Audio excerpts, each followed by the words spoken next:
Radhe Radhe friends, स्वागत है आपका मेरे YouTube channel routine corner with Pooja में। फ्रेंड्स, आज हम बात करेंगे देवशयनी एकादशी के बारे में। आज है देवशयनी एकादशी और आज दिनांक है 10 जुलाई। तो फ्रेंड्स, साल भर में आषाढ़ महीने की शुक्ल एकादशी से लेकर कार्तिक महीने की शुक्ल एकादशी तक बहुत अच्छे और शुभ मांगलिक कार्य होते हैं, जैसे गृह प्रवेश, यज्ञ, विवाह, यज्ञोपवीत संस्कार आदि। ये कार्य धर्म से जुड़े होते हैं, इसीलिए बहुत ही शुभ कार्य होते हैं और वे त्याज्य भी होते हैं। इसका कारण यह है कि आषाढ़ महीने की शुक्ल एकादशी को भगवान विष्णु ने 4 मास के लिए सो जाते हैं, निद्रा में चले जाते हैं भगवान विष्णु, इसलिए इसे देवशयनी और पद्मा एकादशी भी कहा जाता है। पौराणिक ग्रंथों के अनुसार श्रीहरि के शयन को योग निद्रा भी कहा जाता है। आइए जानते हैं देवशयनी की एकादशी की कथा, इसका पारण और इसके महत्व के बारे में। तो इसके पारण का समय है प्रातः 5:31 से सुबह 8:17 तक, 11 जुलाई तक। और ये शुरू हो रही है दोपहर 4:30 बजे से 9 जुलाई से, और इसकी समाप्ति हो रही है 2:15 बजे 10 जुलाई तक। तो चलिए आइए जानते हैं देवशयनी एकादशी की व्रत कथा।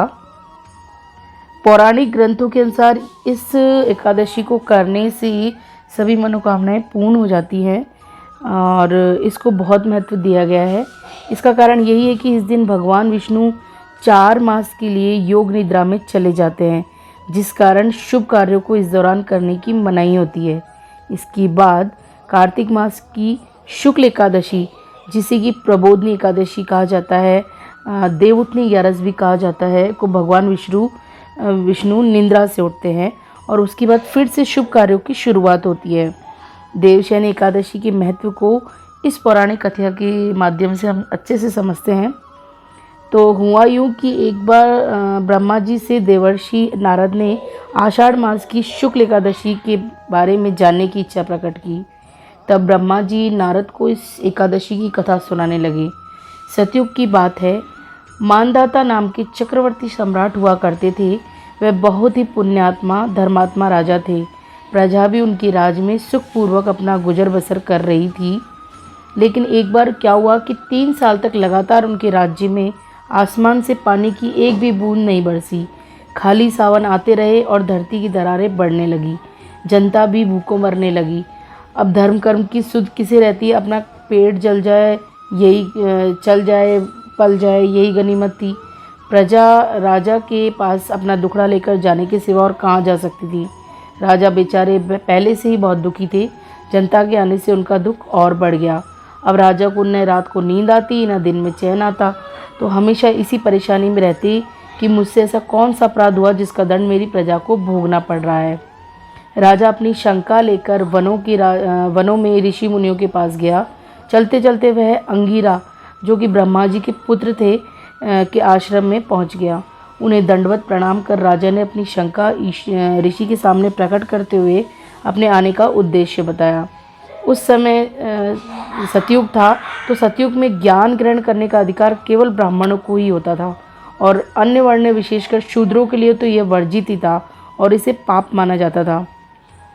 ऋषि कहने लगे, राजन, आपके शासन में एक शूद्र नियमों के उल्लंघन कर शास्त्रीय शिक्षा ग्रहण कर रहा है और वह तपस्या कर रहा है। इसी महापाप का खामियाजा तुम्हारी सारी प्रजा उठा रही है। प्रजा को इस विपदा से उभारने के लिए तुम्हें उसका वध करना होगा। लेकिन राजा का मन नहीं मान रहा था उस गरीब का वध करने का, तो वह मात्र शिक्षा ग्रहण करने से अपराध मान लिया जाए। उन्होंने कहा, हे गुरुवर, क्या कोई मार्ग नहीं है जिससे उस निरपराध की हत्या के पाप से मैं बच सकूं? तब अंगिरा ऋषि कहने लगे, एक उपाय है राजन, तुम आषाढ़ मास की शुक्ल एकादशी के व्रत का विधिवत पालन करो, तुम्हारे राज्य में खुशियां पुनः लौट आएंगी। राजा वहां से लौट आया और आषाढ़ मास की शुक्ल एकादशी आने पर व्रत का विधिवत पालन किया।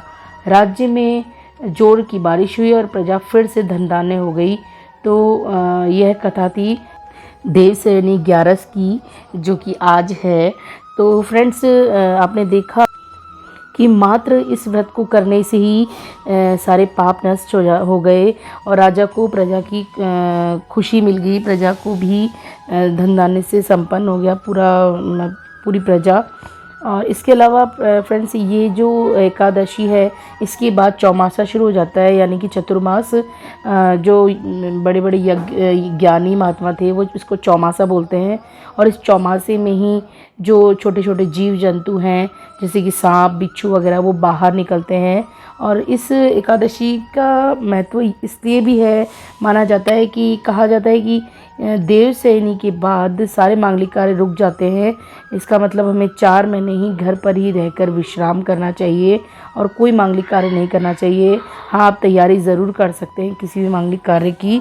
तो ये है इसका महत्व, और इसीलिए देवशयनी एकादशी को मनाया जाता है। और फ्रेंड्स, एक बात और, देवशयनी एकादशी के दिन जब विष्णु जी अपने निद्रा में चले जाते हैं, तो वो अपना कार्यभार शिव जी को सौंप गए थे 4 महीने के लिए। तो उसी 4 मास में सावन और भादो आता है और शिव जी की पूजा की जाती है। तो ये है इसका महत्व। अगर आपको आज का ये वीडियो अच्छा लगा हो तो प्लीज़ इसे लाइक, शेयर और सब्सक्राइब करिए। धन्यवाद।